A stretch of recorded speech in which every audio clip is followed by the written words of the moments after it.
बड़े बड़े इंटरेस्टिंग। देखिए मैं जरा एक बार वापस परपेक्स में लाना चाह रही हूँ, क्योंकि बड़े जो जिस तरह के बयान आ रहे हैं वो राजनीति को गरमाने वाले बयान हैं। मैं एक बार जरा ये भी बताऊं, अनिल जी मैं आपके पास आ रही हूँ, जरा ये बताइए, जिन्ना का उपासक कह दिया आपको योगी जी ने, आप और सपा, अभी गठबंधन नहीं हुआ है लेकिन आपको साथी में लेकर मान रहे हैं, साथी हैं आप दोनों, और आप जिन्ना के उपासक हो गए। देखिए सबसे पहले तो आपके दर्शकों को मेरा नमस्कार। जहां तक योगी आदित्यनाथ जी की बात है तो मैं यही कहूंगा कि देखिए लच्छेदार भाषण से रैलियों में तालियां तो बजवाई जा सकती हैं, खबरों में सुर्खियां भी बनाई जा सकती हैं, लेकिन जो तथ्य है ना तो उसे छुपाया जा सकता, ना जो सच है उसे झुटलाया जा सकता। अब ये हमें जिन्ना का उपासक बता रहे हैं तो ये भी तो बताएं कि भाई श्यामा प्रसाद मुखर्जी ने क्यों 3 बार सरकार बनाई थी इसी मुस्लिम लीग के साथ, जिसके मुखिया जिन्ना थे। सिंध में भी बनाई थी, नॉर्थ वेस्ट फ्रंटियर पे भी बनाई थी, बंगाल में भी बनाई थी। तो ना तो आप ये तथ्य हैं, इतिहास के ऐसे तथ्य हैं जिन्हें भारतीय जनता पार्टी झुटला नहीं पाएगी। और खुद श्यामा प्रसाद मुखर्जी ने 1937 में, सॉरी सावरकर ने 1937 में अहमदाबाद अधिवेशन में कहा था कि भाई भारत जो है उसमें 2 राष्ट्र है, वो एक राष्ट्र है ही नहीं, एक राष्ट्र हिंदू है और एक राष्ट्र मुस्लिम है। ये 1937 में कहा गया था, सावरकर ने कहा था।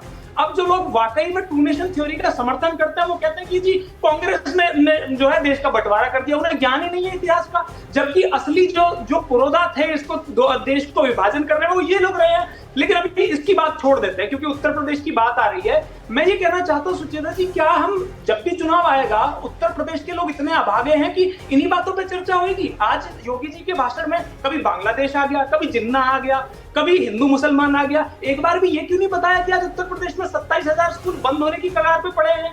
आपको पता है 77,000 टीचरों के जो पद हैं वो खाली पड़े हैं, सरकारी टीचरों के। जब सरकारी स्कूलों में टीचर मैं एक चीज ये समझना चाह रही हूँ अनिल जी आपसे और भाटी जी से, मुद्दे कब डिस्कस होंगे? देखिए आपने मुझे सबको नहीं, आप देखिए मेरी बात हो जाने दीजिए। ठीक है, बोल लीजिए। हाँ देखिए ये जरूरी बात है ना, जब तक पता नहीं चलेगा। मेरी बहन कह रही थी कि उत्तर प्रदेश जो है बहुत विकसित हो गया, ये भी वेस्टर्न यूपी से आती हैं।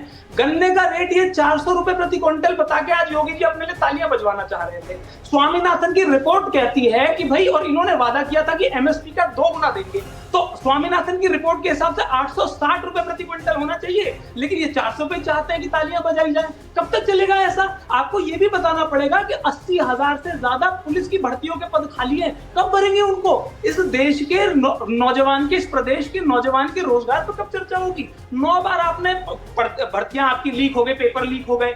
और दूसरा ये कहते हैं कि जी अपराध मुक्त हो गया है, भ्रष्टाचार मुक्त हो गया है। मैं आपसे पूछना चाहता हूं, आज पूरे देश ने और इस प्रदेश ने देखा कि राम मंदिर में तो दिन दहाड़े डकैती डल गई, जमीन का भ्रष्टाचार हो गया, योगी जी की नाक के नीचे हो गया, फिर किस मुंह से कहते हैं कि भाई अपराध खत्म हो गया, भ्रष्टाचार खत्म हो गया?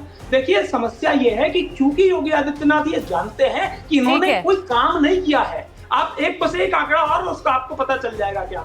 आज उत्तर प्रदेश का जो देश की जीडीपी में जो शेयर है वो पहले 11% हुआ करता था, वो सिर्फ 8% रह गया, लगातार घट रहा है। तो यह है इनकी विकास की गाथा। लेकिन क्योंकि काम नहीं किया है और यही एक स्क्रिप्ट उन्हें आती है कि हिंदू मुसलमान कर दो, बटोगे तो कटोगे कर दो, और अली और बजरंगबली कर दो। तो ये चीज इनको बेस्ट तरीके से आती है और वो बेस्ट तरीके से कर रहे हैं। लेकिन उत्तर प्रदेश के लोगों का दुर्भाग्य है कि दूसरी बार चुनने के बाद भी उन्हें यही सब मिल रहा है।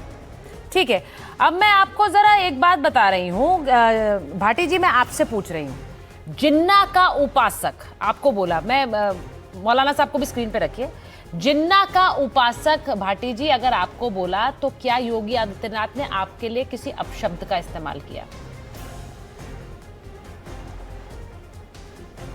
नहीं, जिन्ना से हमारा मतलब क्या है? समाजवादियों का जिन्ना से क्या मतलब रहा है, या समाजवादी पार्टी का, या हमारे किसी नेता का? योगी जी ऐसे अनर्गल बयान क्यों देते हैं, क्यों लोगों का ध्यान भटकाना चाहते हैं? ये सवाल तो योगी जी से पूछा जाना चाहिए। नहीं, बिल्कुल। जिन्ना के उपासक तो हम योगी जी को एक बार कहें, क्योंकि उनके नेता आडवाणी जी जिन्ना की मजार पे गए थे, फूल चढ़ा के आए थे। ठीक है, वो आप बात कई बार कहते हैं, कई डिबेट से बताते हैं, याद दिलाते हैं। मैंने आपसे पूछा जिन्ना का उपासक होना क्या आपके लिए अपशब्द जैसा है? क्या आपके लिए अपशब्द किया कहा है योगी आदित्यनाथ ने सपा के लिए? जिन्ना के उपासक हो आप, बताइए। नहीं, हम इसे इसलिए अपशब्द, देखिए जिन्ना देश के है कि नहीं है आपके लिए, मैं ये जानना चाह रही हूँ। दो व्यक्ति जिम्मेदार हैं। मैं वही तो कह रहा हूँ, जो देशद्रोही आदमी था जिसने देश को बांट दिया, उसका उपासक हमें बताएंगे तो हम तो अपशब्द ही मानेंगे।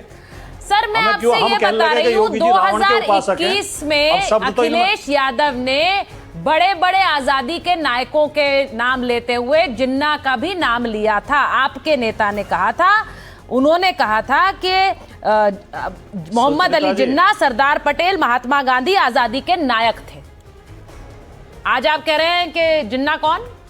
जिन्ना के साथ हमें क्यों? इतिहास आपने भी पढ़ा होगा सुचरिता जी।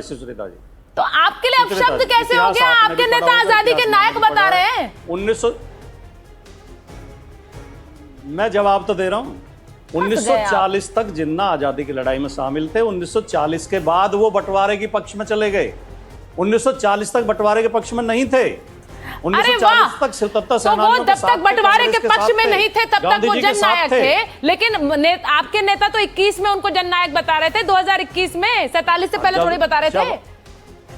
भाटी जी क्या बातें कर रहे हो आप? भाटी जी कैसी बातें कर रहे हो आप? मुझे ये नहीं बता पा रहे कि आपके लिए अपशब्द है कि नहीं। आपने कहा हमें जिन्ना से। देखिए मैं आपसे सीधे बस ये कहूंगी, आप जब ये कहते हैं कि योगी आदित्यनाथ हमें जिन्ना का उपासक कैसे कह सकते हैं, तो फिर आपके खुद के नेता जिन्ना को तो जननायक मान रहे, तो फिर आपको ये अपशब्द क्यों लगेगा? आपको तो खुश होना चाहिए। मौलाना जी आपको ला रहे हैं, बताइए भाई स्टैंड क्या है? जननायक शब्द प्रयोग नहीं किया था। इतना खल रहा है, ठीक से वो देख लो आप उनका बयान। भाई सुना है, सबने सुना है। शब्द नहीं बोला था। बोलिए, आपको याद दिला दो 21 में आंदोलन में शामिल थे सर। 21 में बयान पूरा है। मोहम्मद अली जिन्ना सरदार पटेल, महात्मा गांधी की तरह ही आजादी के नायक थे। अब आप बताइए, ये जिन्ना पर अब जो ये लड़ाई है ना, ये लंबी चलेगी। ये अब अपने समाजवादी पार्टी जिन्ना के साथ अपने आप को दिखाना चाह रही है, अलग करना चाह रही है, समझ नहीं आ रहा है।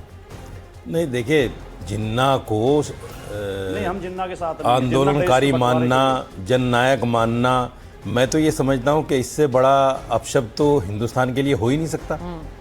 जिन्ना तो वो आदमी था जिसने हिंदुस्तान को दो टुकड़े करके अपने आप को ये समझ के कि मैं पाकिस्तान में बापू बन जाऊंगा, महात्मा बन जाऊंगा और अमर हो जाऊंगा, ये करके मुसलमानों को जितना कमज़ोर किया है देश में, और देश के लाखों लोगों को जो बलि दी गई है, जो मतलब सॉरी बलि कह रहा हूँ मैं, उनको शहीद किया गया है, तो ये तो अफसोसनाक बात है। इस पर तो बात होनी नहीं चाहिए। बात हो रही थी कराने के पलायन की। भाटी जी उस बात को नहीं बता पाए और ना आनंद जी ने कहा। पलायन तो हुआ था, लेकिन पलायन किस कारण हुआ था वो कारण नहीं बताया इन्होंने। ना आनंद जी बता पाए ना भाटी जी। कारण ये था 2013 का जो दंगा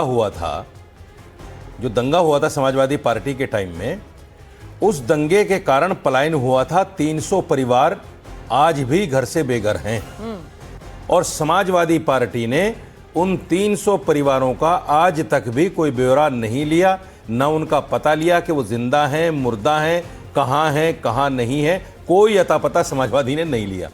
क्यों? दंगा हुआ, बात का मुसलमान थे, उजड़ गए, बिगड़ गए, इनको क्या लेना देना? इनको तो सिर्फ वोट से मतलब है।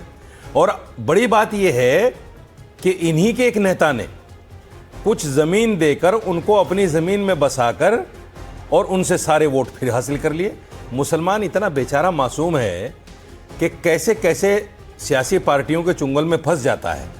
लेकिन आज ये बात हर मुसलमान समझ भी गया है और सोच भी रहा है कि भाई हमने जिन पार्टियों को वोट दिया, आज उन्हीं पार्टियों की वजह से मुसलमान कहाँ गड्ढे में चला गया। उसकी कोई सामाजिक हैसियत नहीं है, उसकी कोई सियासी हैसियत नहीं है, नौकरियों में उसका कोई अता पता नहीं है।